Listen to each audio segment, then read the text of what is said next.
9 onboard views will bring you today's action in high definition. The green flag ready to be raised. It's up and we're underway here at the GP3R 100 in Trois-Rivieres. Wow, look at this, 3 and 4 wide, and these guys forgot we're on a very tight road circuit here. What great action into turn 1. Here we go, let's have a look. And into one goes Tagliani as he hammers it. We got trouble. It is Robin Buck and JF Dumoulin as they get going. Heavy smoke coming from one of those cars as the rest of the field comes through. There's turn 5 for the first time. Down through the gates, side by side, very narrow, really good place to pass me. You can set the guy up to see who's got the big handling going on. But look at this, Tagliani in that Gibbons Motorsports car. He's out front and handling well. JF Dumoulin, the other car involved in that incident with Robin Buck off turn number 1. NASCAR still yet to throw a caution as the cars continue under green here at the GP3R 100 in Trois-Rivieres. Relax, Tagliani, your leader. There's Jacques Villeneuve in the 7 car going around. Good start for him as he settles into an early rhythm. But Don Thompson Jr. taking a look, and the yellow flag is going to come out as the cars pass the start-finish line this time. So caution will slow the field with barely a full lap completed, not a full lap. So we will have a complete restart. There is a heavily damaged 07 car of JF Dumoulin and Robin Buck in the 66 active Green and Ross Ford Fusion stopped at the entrance of turn 2. Wow, a lot of guys jumping on the line, 3 and 4 wide, heading for turn 1. Let's see what, oh, he's pinched up high in the top side. A little bit of contact, everybody stacks up. They're around, there we go. Right there, he tags the 07 on the left front. So the Belmar 07 of Dumoulin as we run on board with the 29 of Pierre Bourque. You can see he didn't know which way to go. Inside, outside, and same with Robin Buck, who caught the left front corner of JF Dumoulin. Well, Pierre Bourque did a great job. He made 3 decisions there. You can see him turn the wheel left, right, and back left again, trying to miss the wreck. Well, since we did not complete a full lap, we will have a full restart. Unfortunately for JF Dumoulin and Robin Buck, they look to be done for the day. With more on the incident, let's throw it down to Todd. Randy Gray is the crew chief for Robin Buck. It was a short afternoon. We've seen that before. Somebody charges up the inside. Unfortunately, it looks like it's ended your day.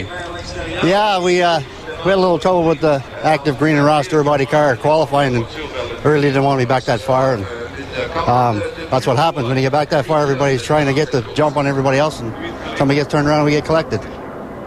Well, Robin Buck is out of the car. There's JF's brother, LP Dumoulin, in the pits. NASCAR has asked him to report to pit lane to get a radio issue repaired before he can return to action. We'll be back after this. Welcome back to race number 9 of the 2009 NASCAR Canadian Tire Series presented by Mobil 1. We're restarting the GP3R 100 due to a first lap crash that took out the active Green and Ross Ford of Robin Buck and the Belmar Group Pontiac of JF Dumoulin. Well, side by side down onto the front stretch. The starter will wait till everybody's on the front stretch before he turns them loose. So a complete restart as Sean Gibbs holds the green flag, looking for the field to assemble on the front stretch. And it looks good. We're back underway here at Trois-Rivieres. Back up through the gearbox. Tagliani in the preferred line on the inside. DJ Kennington's going to hang tough on the outside. This time looks to be a little bit better start as everybody stays in line except for Jacques Villeneuve as he gets alongside the 4 car of Don Thompson Jr. shoves him a little bit. Well, a lot of oil dry down there, and DJ Kennington was slipping and sliding. He lost the spot to the 27, and the 7 car was able to get by Don Thompson as well. Boy, everybody's going through there pretty carefully, side by side. Well, it's pretty slick with the oil dry, and it's a narrow spot, and it's too early to be racing side by side through the gates.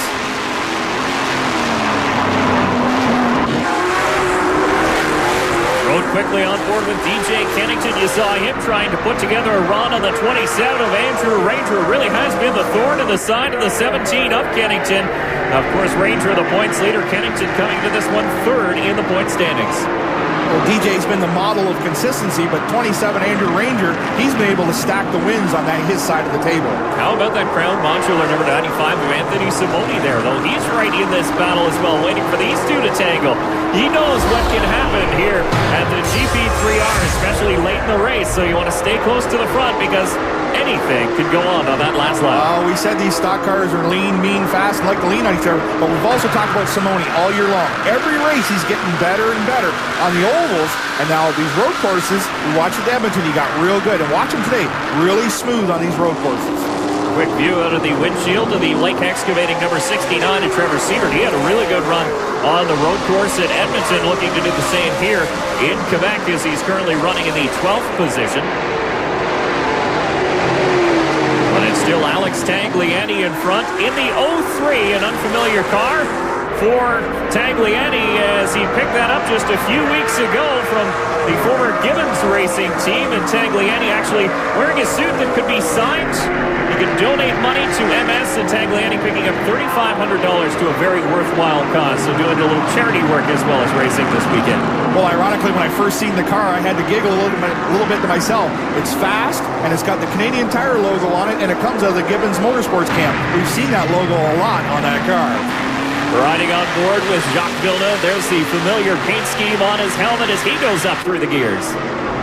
Well, he looks pretty comfortable, and he's made it past lap 2, so he's probably pretty happy right about now. Of course, Jacques Villeneuve has run a number of the nationwide series events, especially at Circuit Gilles Villeneuve in Montreal, where he will race again in that nationwide series race as we ride on board with the Maskimo number 47 in the 02 of Kerry Mix.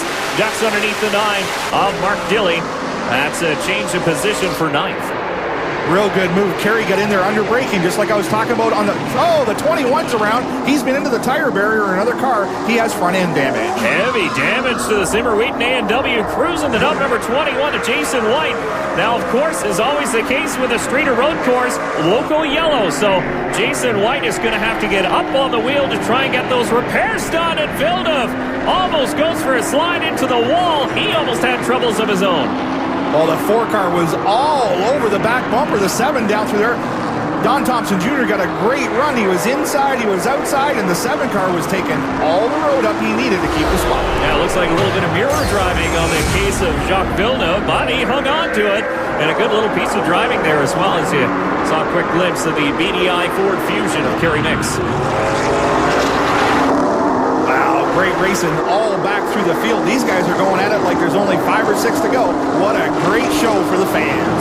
But a big gap back from 4th place to the 5th place car, the 7 of Jacques Villeneuve. So he is a little bit off the pace, and that must be what Don Thompson Jr. is seeing.